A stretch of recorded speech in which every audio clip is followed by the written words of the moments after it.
Recientemente, el tema de las extensas jornadas laborales en el país ocupó un breve espacio en la prensa.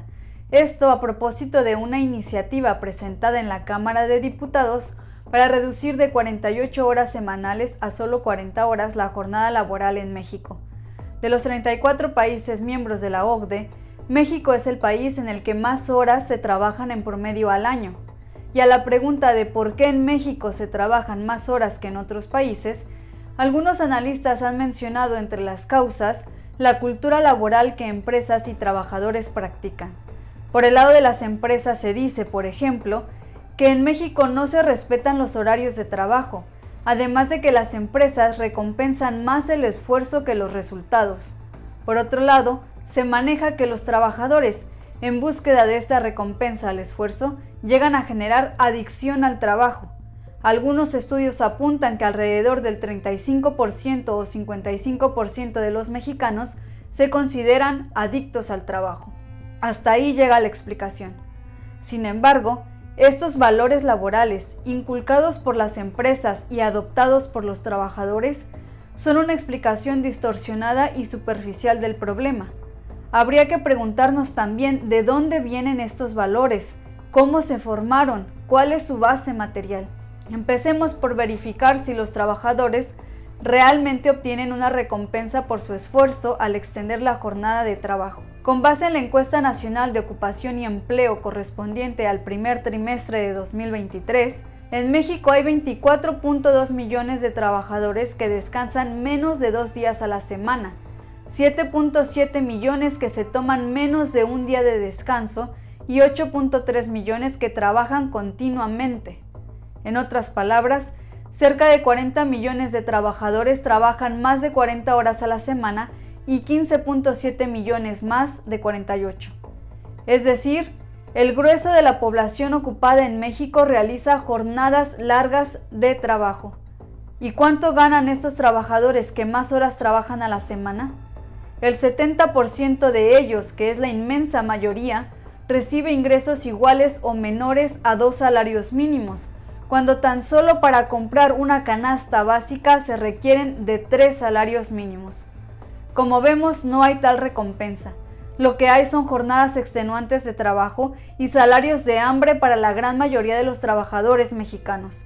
La supuesta cultura laboral basada en el esfuerzo y compromiso del trabajador distorsiona una realidad subyacente, la necesidad de compensar míseros salarios con jornadas más largas de trabajo.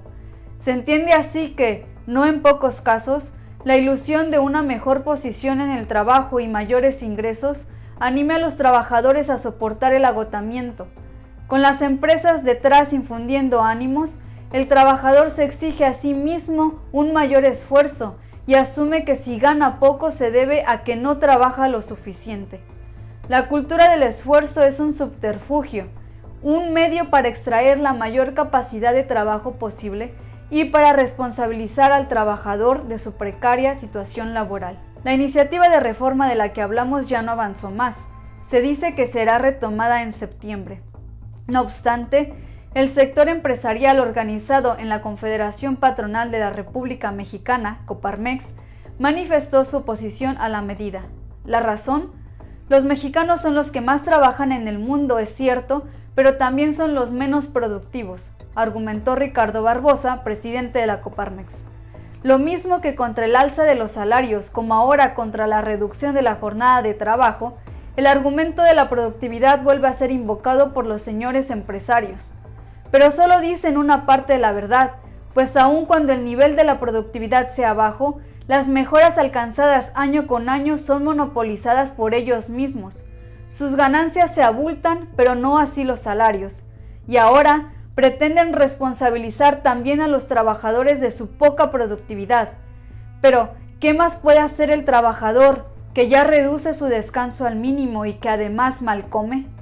Dejando a un lado, si se quiere, consideraciones de tipo ético y moral, la consecuencia del exceso de trabajo y bajos salarios es una incapacidad real, física y mental de los trabajadores para mejorar su trabajo en cantidad y calidad. La baja productividad la fomentan ellos mismos, los señores empresarios, que en lugar de sacrificar parte de sus ganancias para la reinversión, sacan el mayor provecho de una fuerza de trabajo barata y sin derechos. No obstante, es evidente que, dígase lo que se diga, se argumente como se argumente, los empresarios no van a renunciar a sus ganancias, no van a decidirse por la simple compulsión de la razón y la lógica por un camino que les impone renuncias y sacrificios a ellos. Es necesario, pues, un contrapeso, una fuerza objetiva, real y poderosa que les pueda hacer frente, y esa fuerza no puede ser otra que la de los trabajadores organizados de manera independiente y dispuestos a defender sus intereses.